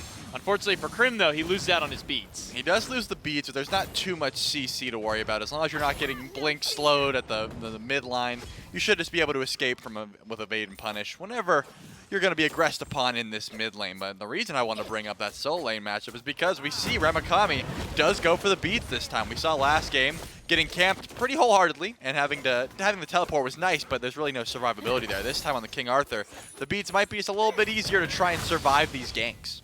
Aquarius will keep that pressure up in the solo lane. Will not at least keep him from taking a blue buff away or anything like that. Oath rotates over, recognizes that Remakami needs some assistance. So Remakami will be able to get the full wave. He'll be able to get his blue buff, and he'll be just fine to sustain himself through. But King Arthur, against some of these auto attackers, never really the best early game for that warrior. Yeah, no, it's gonna take a little bit. Once you get your ultimate and you get your full charged energy ultimate, King Arthur really can find some just crazy amounts of poke in this lane, especially if you're gonna be going into like the Stone of Gaia, the Sovereignties, that sort of thing. Having HP 5, you're able to sustain pretty well. Looks like Remakami might be building that way, and it's gotta be a tier 1 Stone of Gaia, unless a Mail of Renewal is in his future, something along those lines. But this is sort of what I'm expecting to see in this lane, what we just saw. Just an onslaught of abilities, off cooldown, trying to get as much poke as possible. If there's a fully charged ult after the fact, you could be looking at a kill or at least a very easy gank opportunity for Oath. Yeah, it's a lot of abilities, to say the least, against the King Arthur. 6 of them, and we're not even including the 2 ultimates that he can have to fire off. And now that Remakami is level 5, should be even easier for him to maybe bully out Aquarius, who is starting towards that round shield instead. Has some self-sustain with the Death's Toll, with that Scourge. With Kirmi rotating over to the left side, some potential pressure to be had for the Valks, but I think Kirmi may have stepped in somebody stepped in a trap before, and now the Gamma walks in a second one. So that'd be the engagement in the left side. Yeah, either was called out by the squad or just some good vigilance, and I think the Eldritch Hounds are right to say they probably don't want to fight right now. This is a very strong level 5, where you get the River's Rebuke and the Caledonian Boar. Tusky and the Rivers are going to set up a lot for you, but level 4, not looking to fight too much. Oath has made the same rotation over, not crossed any wards this time around, but good grab in. Gamma could be in some trouble here. Leap in, and an ult immediately onto Gamma. The Baron thrown into the waiting arms of the Hounds. That'll be first blood. Going over to the SCC off a great initiation by Oath. Yeah, and Kirmi was there and realized too little too late that he can make any sort of impact on that fight. Probably the smart option. Just backed immediately and is going to head over to that solo lane. So now Oath is not going to get credit. Oh, he actually did. Nice. He got the. I love seeing when the junglers initiate these ganks and they get the last hit too. That first blood bounty you love to see on your junglers, and this time no one's going to steal the last hit. So now Oath has a little bit of extra gold, is able to finish up Transcendence at the same time Kirmi finishes Golden Blade, which is a massive power spike for this Circat. Yeah, it's going to be huge for Oath. He can get that farm. Kirmi, though, will not let him farm peacefully. He'll steal away a couple of back Harpy camps and really force Oath to kind of make a decision. Do you fight into the Nemesis, or do you not? With Remakami there, it'll be a blink out for Kirmi, but now it's a reinitiation by Aquarius. Oath is low. Use the Eagle's Rally for Aquarius, but just off the mark as Oath was able to leap on out. Blue buff will get stolen, but Aquarius is the one in danger now. Remakami is just charging through, but a good body block by Kirmi may have just bought enough time for Aquarius to get out. And Kirmi should be just fine on this Nemesis. Yeah, Kirmi played that so sick, and I think the reason that taunt came through is because he was able to body block that ultimate so well and blink away. If Oath did land the Cobra's Kiss before Kirmi blinked, there could have been an opportunity to find a kill there, because again, we just saw that Remakami did have the full charge ult. Has to use it onto Kirmi after the fact when Oath already gets poked out, and that's all you're really going to be losing there is a blue buff. So I think it was smart played by both junglers to make sure they knew when they could get out and when they could get in. Kirmi specifically, though, great heads up of just saying, I can body block Aquarius. You are in no more danger Now just going to finally go back and get the speed buff and continue farming. Because Kirmi's been so active everywhere else on the map, that's given BennyQ plenty of opportunity to hit level 8. Now we have an ultimate out of Quig, an immediate turn back with the Sanctified Field by BennyQ. The coffin up for Gamma. Who will he pull in? Answer for now is nobody, as there's a good dash away by Crimson. Snake does hit Quig. That'll lock him down. The Riptide will get him some good ground, some good distance, and that'll be enough for the Hounds to make their escape. Well, you got Quig's ult for BennyQ and Gamma's ult. Really no relics were down there, so I think all in all, that's got to be a better trade for the Hounds. Of course, you do have a very long cooldown on River's Rebuke, but Sanctified Field, also quite the long cooldown, so they're both going to be waiting for a little bit of time. It's just 1 ult for 2, definitely a better trade for the Hounds. They have that first blood bounty, they're up 1 kill, still down in gold at the moment, just about 500, so Oath has not been able to really use his influence from that kill he got in left lane anywhere else. We saw trying to get active. I wasn't even trying to get active. I was trying to defend his own blue buff, and then he realized, I don't have ult, I don't want to be here right now. If you're not going to start that Jotun's Wrath that we used to see so much, this Transcendent start comes with a lot less cooldown. Gamma gets picked off by Oath. Final Judgment hits, and Gamma doesn't get the heal he needs to survive through there. Oath picks up his 2nd kill of the game, another one for the Hounds. But even despite that, as highlighted by that gold chart a moment ago, the Valkyries are still the ones in control of the golden XP. Yeah, they're able to control their farm so well. Ramakami is not able to confirm his own blue buff. He's going to be falling more and more behind in this lane. That's some of the gold that we're seeing at the moment. That we're looking at is because Aquarius has been farming so well, pushing these minions under tower. Ramakami loses gold every single time these minions go underneath that tower, and Aquarius has been keeping him pretty much stuck there at the moment. Yeah, Aquarius will just be able to easily clear out this minion wave with the help of that bludgeon. Even with all of the abilities that Ramakami's thrown, he hasn't built into any real power, so his clear is mostly just coming off his base numbers. Tier 2 towards that Stone of Gaia is the call for Ramakami. Should have enough, maybe, to go back and finally be able to buy that item. Oh yeah, he's got 1,600 at the moment, and BennyQ actually top of the gold charts. That Gilded Arrow is paying pretty well right now for the Oleron. We see the first item, Charon's Coin, and I actually like it a lot. It's one of those items where, because on Oleron you want to build damage to get crit, but the rings don't bring too much damage. So with the ring effect gate early on, that's going to give you a good spike.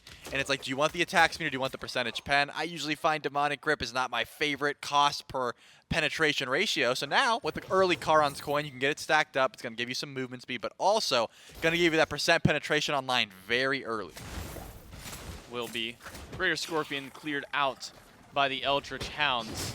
Aquarius and Ramakami will continue their boxing fest, but we haven't seen the junglers get too involved the last few minutes. We did see at least a rotation from Kirmi to steal away blue buff, rotation from Oath to try and stop red. Gamma pulls in 1 with the cough of the Quig, should be able to make a path out. Sanctified Field slows Quig down, but the Riptide gives him plenty of distance to try and find a path out. That last one will be good. Oath used his ultimate just to guarantee that Quig has a path out. Yeah, that was a really sick play. Making sure that Kirmi was in combat, isn't allowed to blink onto Quig. The ticking poison continuously putting Kirmi in combat. Now Quig is able to get out. Unfortunately for Ramakami, the group up on his blue buff is already here. It hasn't even spawned in yet. It's not even going to spawn in for some time. Ramakami might have to do some juke shoes and try and outburst this one, because it looks like Gamma is also going to be rotating over.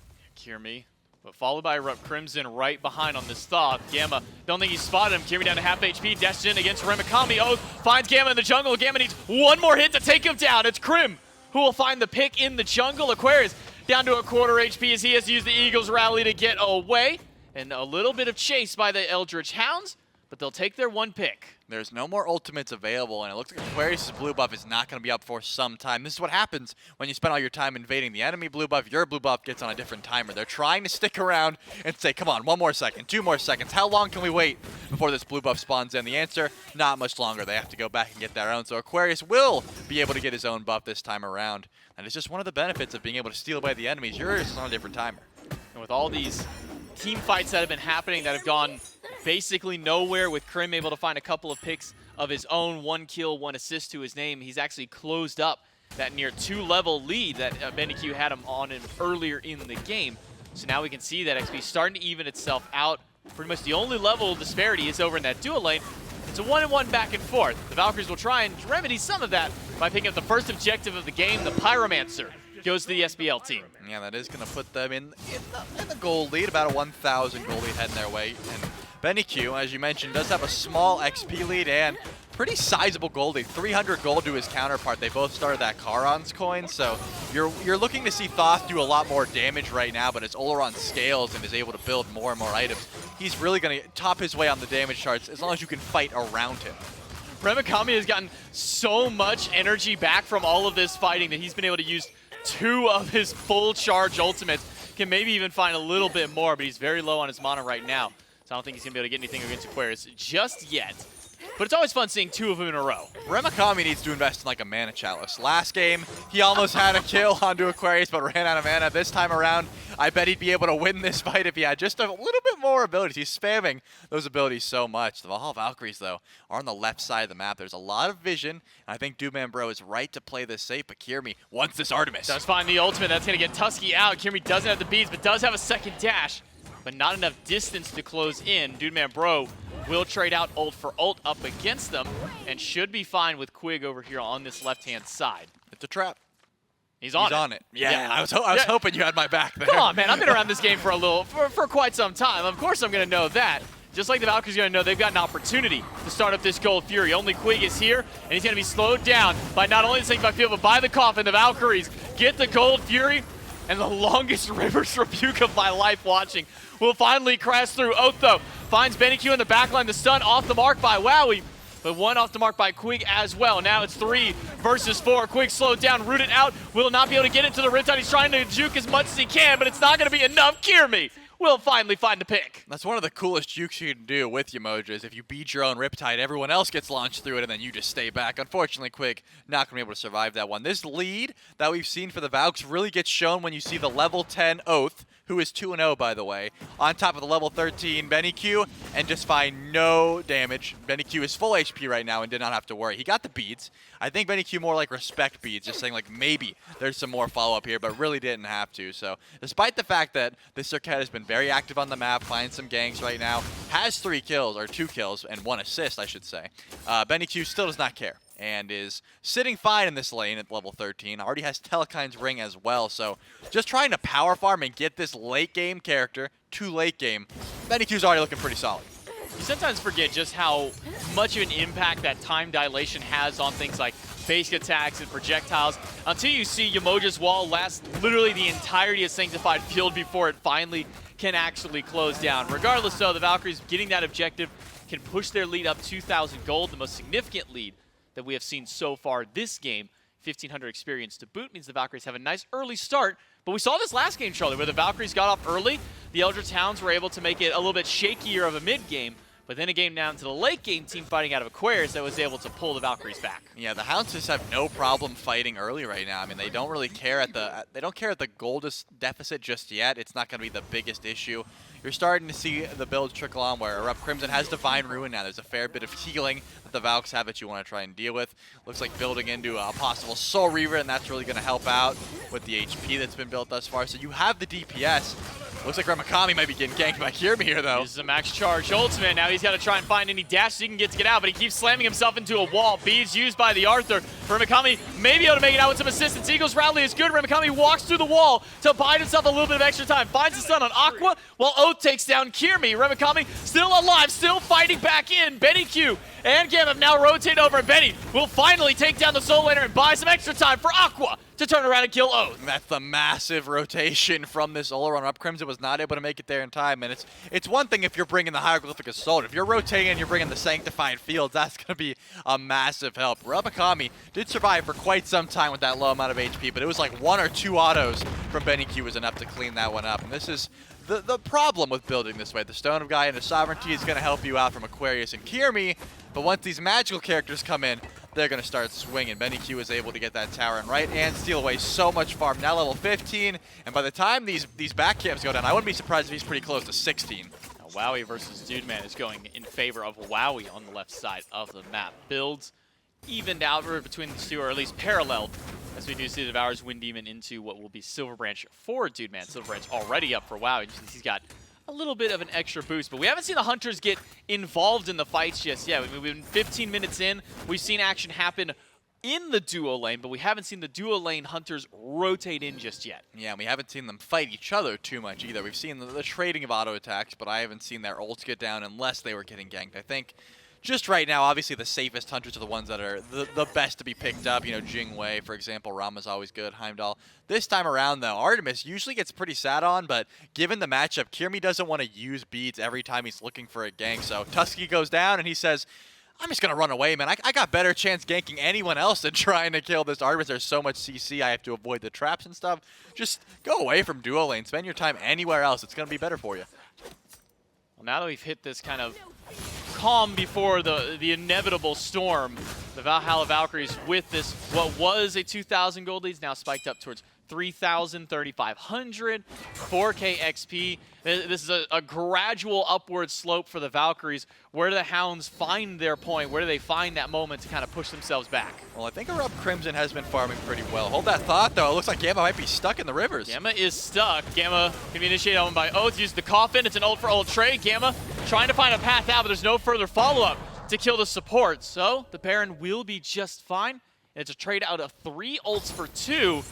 And Remikami rotating in finds Aquarius around the Pyro. Yeah, I think Crim's ult might have been off the money, or it just simply didn't do enough damage. I wasn't able to catch that one. Either way, Gamma is able to live through with a nice immune from the coffin. It looks like Remikami is looking for Kirmi here. Good Riptide back in, but they don't have too much damage just yet. Stun is gone from Remikami, but Kirmi probably should not be able to get out of here. He will go down. What is it to? It's Remikami's last auto. Aquarius gets grabbed by a Riptide too. So the Eldritch Hounds able to find 1 pick amongst all of that.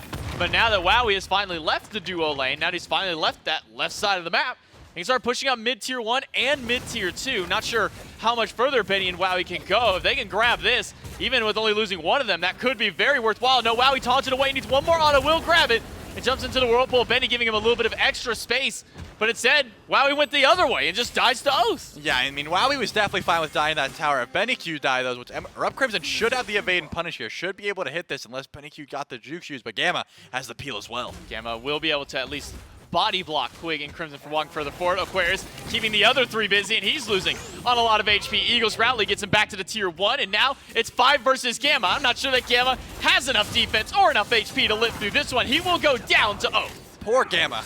Man's got a heart of gold. He made sure that he would defend Benny Q with his life, and then Benny's like, all right, I'm going to go get some farm in left lane, and unfortunately, Gamma does fall for that. And this time, there will be an Oni Fury on the table for the Eldritch Hounds. So great answer back. They get a few kills. They don't end up killing Benny, but they get Gamma. They get Aquarius' ult and some relics down, and now they get the Oni Fury, which is going to go a long way.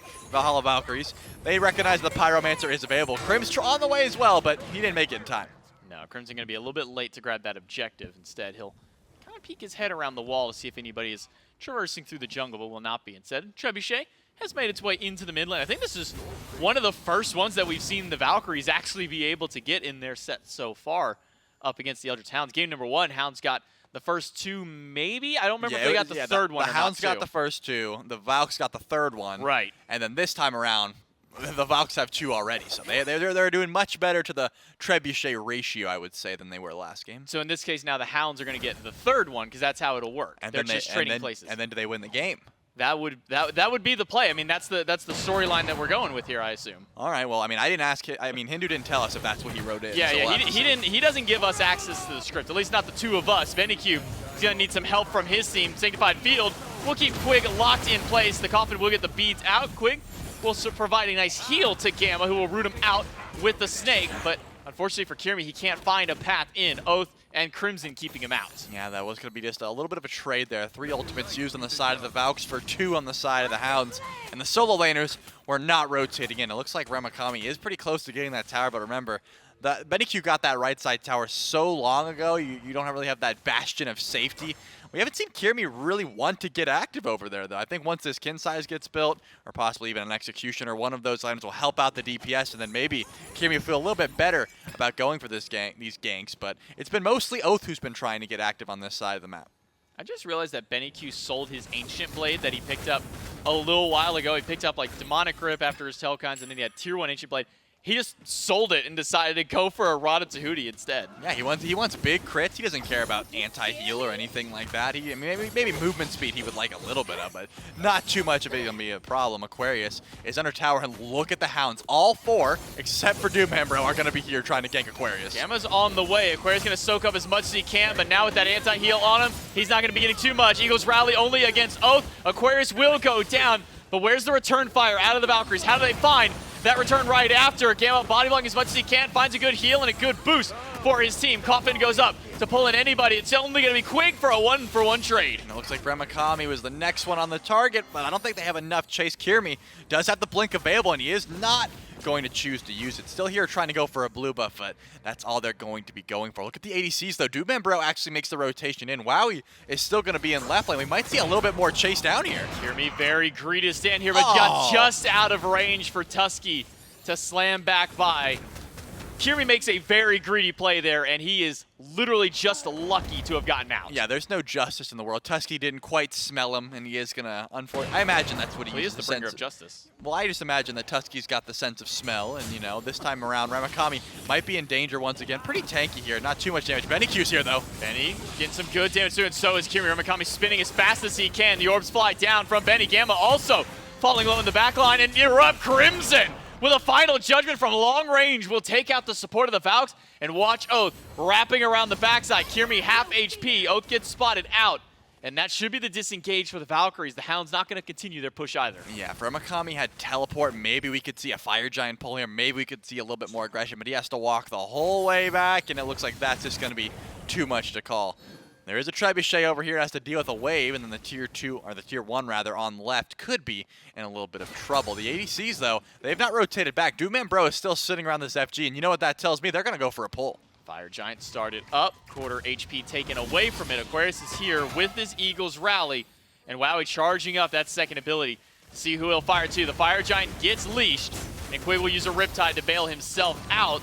Quig walking forward with Remakami, the River's Rebuke, met by the Sanctified Field, and Benny Q is just peppering autos into the backline. Aquarius does find one. Benny Q under fire by Oath. The knockback is good, and Wowie will close out the kill. Wowie now up with the Maw, looking for a target, but will not be able to find anybody with that ult. Instead, they'll just take their 2 and fall back. Maybe Kirmi walks up, but I don't think you want to take a boxing match against Crimson right now. No, Doomman Bro still has the Caledonian board. Tusky could be detrimental to this Fire Giant siege, but he has to get closer up. Crimson is behind the Fire Giant. Crimson can't steal this. Keep eyes. Final Judgment is not going to be available to him for this one to seal out. The Valkyries grab the Fire Giant. Crimson charging up what just came back online for him.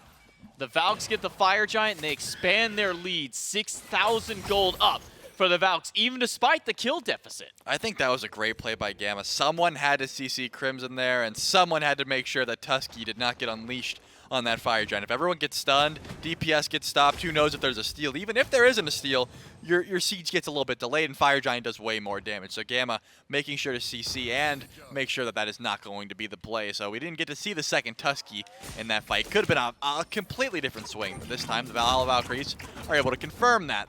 Primal Fury is up. The Eldritch Hounds are here. There's 4 of them around this red buff. Will they try to go for the Fury or at least contest it? Looks like they're going for it. Hey, Trebuchet did get a tier 1 tower on the left-hand side at the very least and put some good damage on the tier 2, while the Hounds group up for the Primal Fury, drop it to half, but with Kirmi waiting right behind them, it will not be a pull for the Hounds. Instead, the Valhalla Valkyries pick it up for another moment to grab that one and completely melt it. The Valkyries say, thank you for a free half objective. We'll take that, and we will rest on our laurels and back themselves off. Another offering picked up by Kirmi as he rotates through with a near full back by the Valks, with plenty of level 20s, starter items galore being picked up. Benny Q already got the Diamond Arrow, and now he's going to be working on the Magi's Blessing. He's 1-0, the only one in this game besides Erupt Crimson that also hasn't fallen. Both of these mid laners just do not want to die. I imagine whoever dies first for their team, that's GG. So if you kill Benny, you get the rights to this win, and if Erupt Crimson dies, then the Valhalla Valkyries get the free win. We'll see which one of these mages are able to be kept more safe. Right now, though, Benny does not have any relics, so I think Magi's a smart bet. Trying to CC this Oleron is definitely going to be your best option. Remakami's been trying to get there. Oath has been trying to get there, but with this full damage Circuit build, it's just like 3 autos from Benny Q right now is enough to say, I don't even care about your damage. I'm simply going to outtrade you. Valkyries group themselves up now on the left side of the map. All 5 sieging towards the left Phoenix. They've got all ultimates online across the board. All relics, aside from Benny's, are up. 5 more seconds till Aegis is there. Flip side, 7 seconds till Dudeman Bro gets his Aegis. So this may be a full 5v5 with everything available to these two teams. Yeah, it's going to be hard to push into a Thoth here. They need to get damage onto Erupt Crimson. Oh, it looks like Gamma's just going to start with the ult right away. They go with the Coffin, Sanctified Field by BennyQ, throwing in some damage. Aquarius is the one eating the brunt of it for his team on the Valkyries. Gamma gets picked up, thrown right back into the Phoenix, but Wowie and the Eagles rally are enough to take down one, but they're still going to lose Gamma. Final judgment off the mark, but now Tusky will start slamming through the backline, but it doesn't get a whole lot of value before it does go down, and it's a 1-for-1 for the Valks. Yeah, they still have their tank, though. Aquarius will do the same play he did last game, where he backs, then immediately teleports back in full HP. You still have ADCs you have to worry about. Now Aqua's here. Aqua will just walk right in and soak up some of this Phoenix damage. Meanwhile, Crimson is peppering BennyQ with every shot that he can. It'll just be on Wowie to deal with this Phoenix, while the rest of the team has pushed into the backline. Quick goes down, and Remikami will be short to follow after. It's a double kill for Kirmi. Yeah, I don't think they are able to end at this point, though. Not enough health bars, and Erupt Crimson is still doing too much damage. Remikami did everything he could to go to the backline, but when your backline dies and then you're in their backline, you have to run through their front line to get to your backline. So it's just an unfortunate series of events where the King Arthur ends up being out of position because that fight was lost. You saw exactly what I was talking about, though. Oath goes to the back, he gets Gamma, and then immediately just gets one-shot. Serket does not have the survivability to sit on someone's head in the middle of a team fight right now. It's just too much damage. You can't get the last breath off. So he gets the damage, he gets the trade, and gets the credit for the kill. But you want your Serket to live through these fights. You want a little bit more damage. Now the Valkyries have lost their Fire Giant buff. They can regroup with themselves. They have another 50-ish seconds until it's back up. That gives them plenty of time to establish that ward pressure. But every single one of these team fights, Charlie, that we have seen Quig initiate with this River's Rebuke, it's been an immediate answer back by BennyQ, dropping that Sanctified Field. It feels to me, Charlie, that the only way the Hounds are going to be able to find a truly successful team fight is if they can get that ult away from BennyQ early. Yeah, if you can bait out Sanctified Fields, I think you can win the team fight pretty freely. The issue is, as you mentioned, every time Gamma goes in, well, Gamma goes in, and then Quig's like, I'll answer back and I'll put up the rivers. And then Betty's like, all right, well, now everyone's in slow motion. Now what? So Oath tried to answer back, just immediately gets blown up. Crimson had a decent ult, but it got Aegis by Wowie. So you have these it's like a chess match, essentially, where if BennyQ ever wastes his ultimate, he sold his Magi's again. This time he's going for Python. He has so much gold. He has sold 2 different items. Now, this one, a full item that he sold away. But he has sold so many different items because he has gold galore to spend.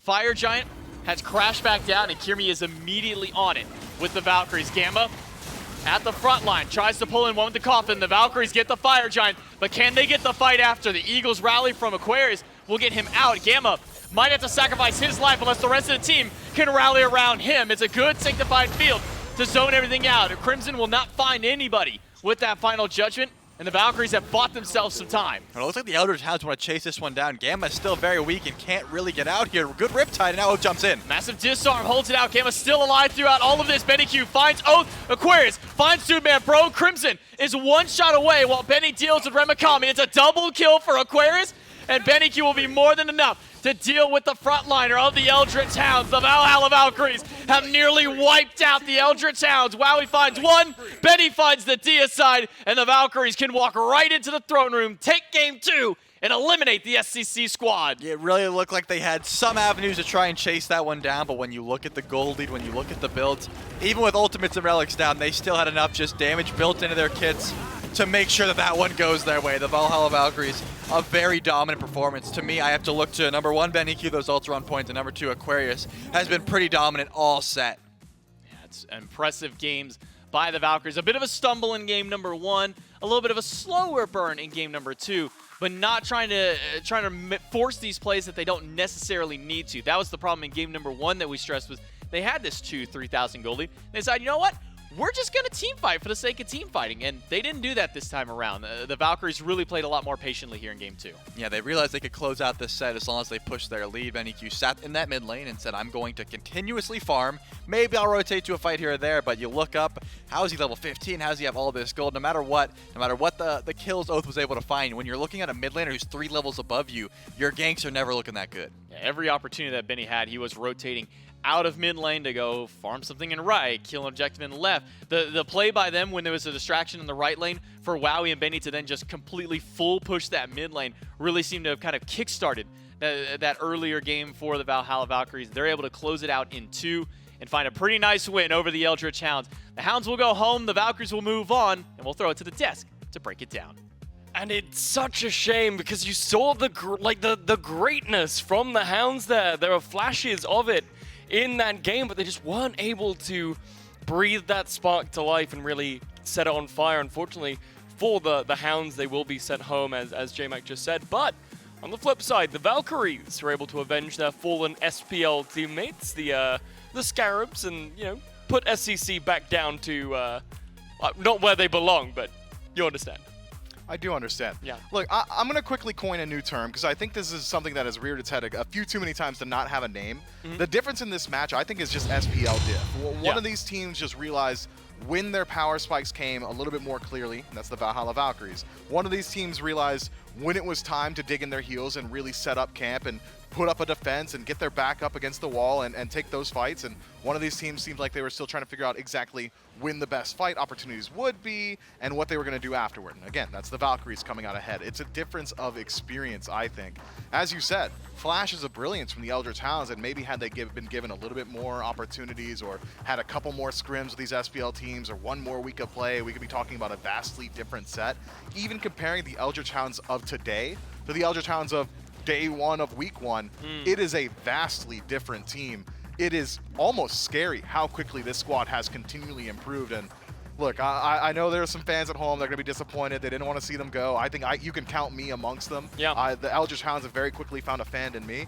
I think the next time we see this team, they are going to be a threat to be reckoned with. But this time around, the Valhalla Valkyries just had a little bit more in the tank, had a little bit more strategy, had a little bit of a more solid grasp on how they wanted to approach this meta, and they came out on top. Well, hey, you say when they next come, they'll be a force to be reckoned with.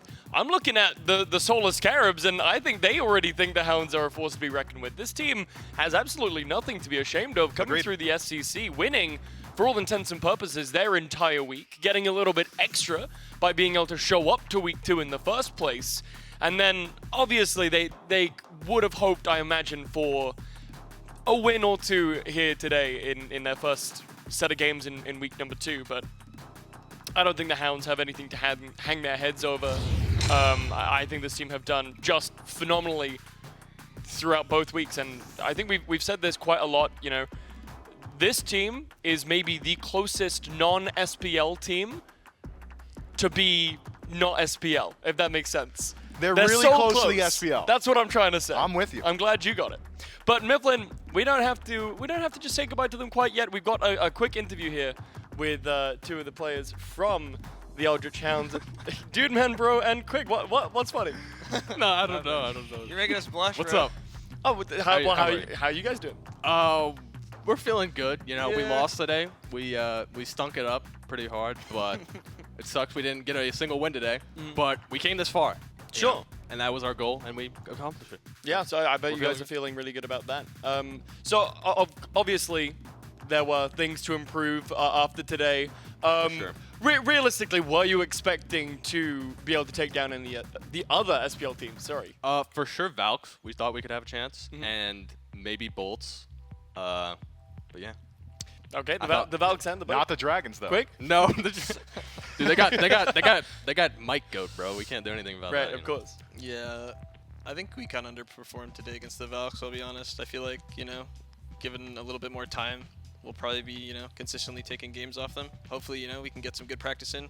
Krim graduated, we can actually, scrim on a normal human time. Sure. So, hopefully we can get better. So that kind of leads into my next question here. Obviously, you guys aren't going to be able to play anymore this split, and until the start of the next season of SCC, Which is next week, by the way. Which is next week. So you got a little bit. You got a little bit of time. We got like 3 days or something. Is there anything that you guys are planning on doing differently going into the next split, or over the course of the next split? I really do think we just need to buckle down and get better at team fighting and figuring out what we can give up and what we can't. Because I don't know, if we're not snowballing leads, it's so hard for us to actually take even fights. True. So I'm pretty sure that's He's what leaking our weaknesses, but that's fine. Hey, work on them. Hopefully next time we're back Oh, here. we're coming. Yeah, we're coming. We're coming, and we're coming back. fast. It's gonna be big. It's gonna be fat. Some It's gonna fighting be words. big. You got any leakable strats that you can? Loki. Loki. Okay, you can get out of here now. You can go away. Thank Let's you very hear much how. for coming Let's by, hear how. guys. Go Hounds! Dude Man Bro and Quig there from the Eldritch Hounds. Unfortunately, that is all that we're going to be hearing from them, but not all that we're going to be hearing for the rest of the day. We still got one more set now. The Valkyries moving on to face off against the Olympus Bolts, who don't have a 0% chance of moving up into that next bracket after their loss to... Which team's either got of them. yeah, I mean, Both of them. It's a 50-50. There's a winner or a loss, right? Yeah, no, absolutely. And the Olympus Bolts and the Valhalla Valkyries, I think, you know, if you were looking at the standings before Smite Masters, I think you could probably easily chalk this one down, go, okay, Bolts win, GG, next. But I think after the performances that we've seen from the Valkyries so far in the last couple days, I think there is a very real chance that they can take this set away from the Bolts. Yeah, I think so. Maybe some extenuating circumstances as well going to favor the Valhalla Valkyries. Of course, Barracuda not feeling very well, Sure. not able to play in studio with Delirious. the team. Not a great situation for them there. The Valhalla Valkyries, a squad that will go for the throat if the throat is exposed, I think. And they're not going to be going easy on the Olympus Bolts just because team captain Barracuda isn't at 100% fighting strength. The Valkyries, similarly to every other team that's had an opportunity to play so far this week, have been improving every single match, getting a firmer grasp on what they want to do in 9-5. I'm very excited for this set, but I'm favored Bolts, man. The Bolts are just looking so good. And that's perfectly fair, right? Like, at the end of the day, this Valhalla Valkyries roster is still super new. I think we've talked about it a few times, but this is, for all intents and purposes, the Winner Dogs team. And, well, they're, for all intents and purposes, an SCC team, once again, looking to prove their worth. The Olympus Bolts and the Valhalla Valkyries are going to be playing next, so stay right where you are. And we'll be right back.